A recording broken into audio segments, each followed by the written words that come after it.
Guillaume Soro est condamné à la prison à perpétuité. L'ancien président de l'Assemblée nationale de la Côte d'Ivoire était poursuivi pour atteinte à la sûreté de l'État. Plusieurs de ses proches ont aussi écopé de lourdes peines. Au Niger, 2 civils ont été tués lors d'une attaque dans un village dans la région ouest de Tillabéri. L'armée, de son côté, revendique la mort de 3 membres de Boko Haram.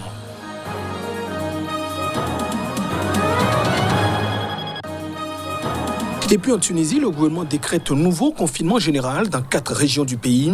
Le taux de contamination dans ces zones dépasse les 0,4%. Les hôpitaux peinent à soigner certains cas plus graves.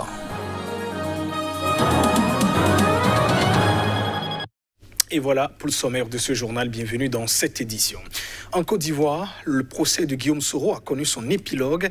L'ancien Premier ministre ivoirien et ex-chef rebelle a été condamné ce mercredi à Abidjan à la prison à perpétuité pour atteinte à la sûreté de l'État. Voici donc le résumé à travers ce reportage. La cour d'assises d'Abidjan a suivi les réquisitions du parquet, tout comme pour les principaux autres accusés, Souleymane Kamagaté, ex-chef du protocole de Guillaume Soro, Afoussi Bamba, ancien ministre, et Touré Moussa, son ancien chef de la communication, condamné à 20 ans de prison, a constaté un journaliste de l'AFP. 2 des frères de Guillaume Soro et son ancien bras droit, Alain Lobognon, eux, ont été condamnés à 17 mois de prison pour trouble à l'ordre public. La Cour a également ordonné la confiscation des biens de Guillaume Soro et de ses 19 coprévenus, ainsi que la dissolution de son mouvement Génération et Peuple Solidaire GPS, accusé de se livrer à des actes subversifs. Elle a ordonné aux condamnés de payer solidairement 1 milliard de francs CFA, soit 150 millions d'euros, à l'État ivoirien. Pour lui, ce sera la prison à perpétuité, avait déclaré en octobre le président Alassane Ouattara au sujet de Guillaume Soro, son ancien allié. L'ancien Premier ministre et ancien président de l'Assemblée nationale était accusé d'avoir fomenté avec ses partisans une insurrection civile et militaire visant à renverser le pouvoir lors de son retour avorté en Côte d'Ivoire en décembre 2019, 10 mois avant l'élection présidentielle d'octobre 2020. Guillaume Soro, 49 ans, qui vit en exil et ses co-accusés, était accusé de complot, tentative d'atteinte contre l'autorité de l'État, ainsi que de diffusion et publication de nouvelles fausses, jetant le discrédit sur les institutions et leur fonctionnement, ayant entraîné une atteinte au moral des populations. 2 civils ont été tués ce mardi au Niger lors d'une attaque contre un village dans la région ouest de Tillabéri, dans le sud-est du pays. C'est plutôt l'armée de son côté qui repoussait le même jour une attaque du groupe djihadiste Boko Haram, tuant 3 assaillants, disons, de la secte. 2 civils ont été froidement assassinés mardi soir lors d'une attaque terroriste dans le village de Fontio, a dit à l'AFP une source sécuritaire basée dans la zone dite des 3 frontières entre Niger, Burkina Faso et Mali.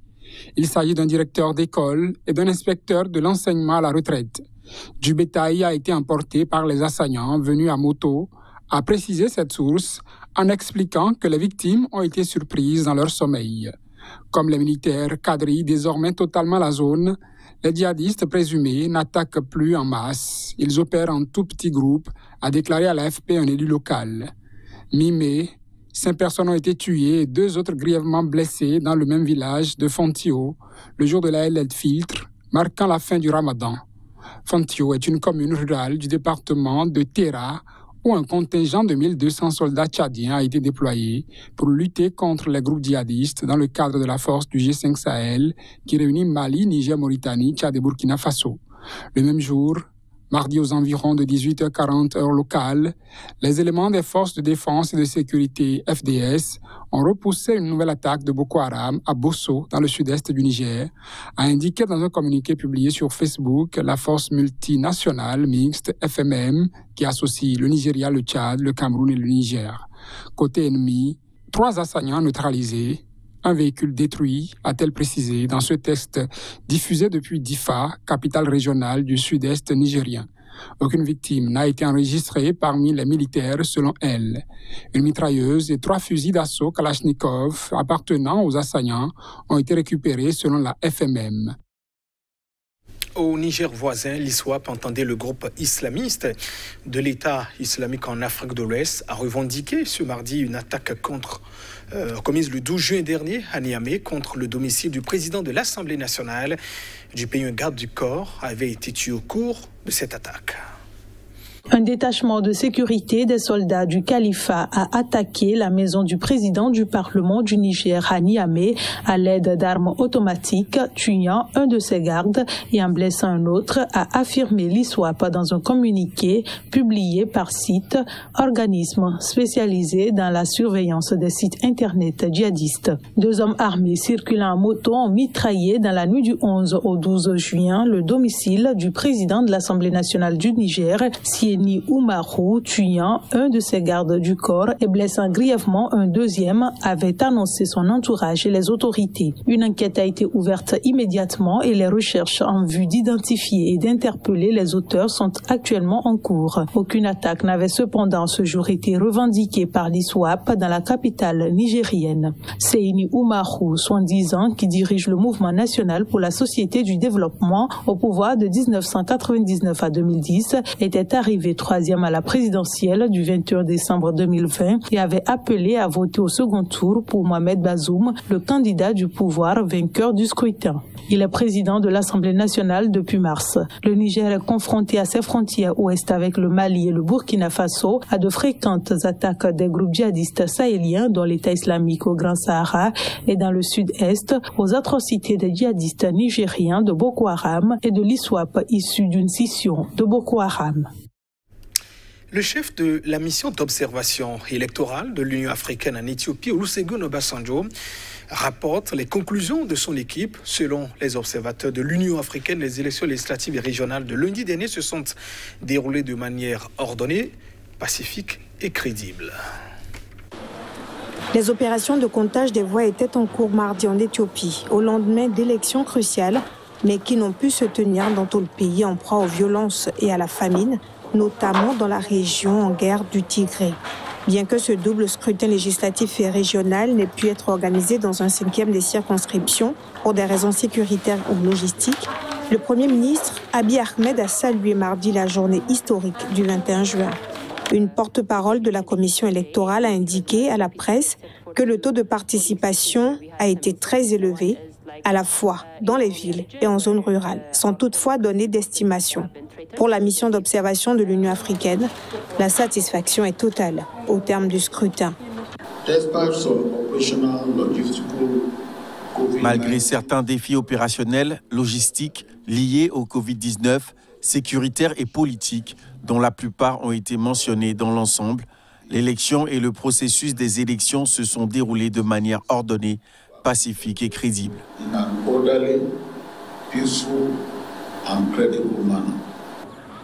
L'issue des élections sera scrutée de près par la communauté internationale, dont les États-Unis, qui avaient exprimé leur inquiétude de voir un si grand nombre d'électeurs exclus du processus et la détention de responsables de l'opposition. Le gouvernement tunisien a annoncé avoir décrété un nouveau confinement général dans 4 régions du pays où le taux de contamination dépasse les 0,4% alors que les hôpitaux peinent à soigner les cas les plus graves. Précision. Les gouvernorats de Bédia au nord-ouest, Siliana, Zagouane au nord et Kerouan au centre seront confinés pour une semaine jusqu'au 27 juin, a précisé la présidence du gouvernement dans un communiqué publié sur Facebook dimanche. Il s'agit des régions ayant enregistré plus de 400 cas positifs pour 100 000 habitants au cours des 14 derniers jours. Face à la détérioration dans ces régions, des campagnes régionales de dépistage et des centres d'isolement pour les cas positifs seront mises en place, ont précisé les services du Premier ministre Hichem Mechichi. Les examens en cours dans les établissements scolaires se poursuivront néanmoins dans ces régions, avait indiqué la même source samedi soir dans un autre communiqué. Nous sommes à bout de souffle, puisqu'il y a beaucoup qui sont sur le burn-out. J'ai eu beaucoup de médecins qui n'en peuvent plus. Et bien sûr, ça, nous sommes des humains. Donc quand on pousse, À la fin, on va plus rien, on n'a plus de jus. C'est vrai qu'on a... Les services de santé militaire ont été mobilisés cette semaine pour faire face à la dégradation de la situation à Keroua, où les établissements de santé peinent à faire face à l'afflux de malades. La Tunisie, qui a levé la plupart des restrictions à l'approche de la saison touristique, à l'exception d'un couvre-feu de 22h à 5h, enregistre actuellement plusieurs dizaines de décès et plus de 2000 nouveaux cas confirmés par jour pour 12 millions d'habitants. Le pays a détecté 38 175 cas confirmés par test et 13 960 morts depuis mars 2020, selon le ministère de la Santé. Et c'est la fin de cette édition. Merci de votre attention. Au revoir.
Voici enfin le vrai visage des informations d'un continent africain qui bouge. L'Afrique, continent de l'avenir. Les grands investisseurs vous diront qu'investir en Afrique, c'est investir pour un avenir radieux.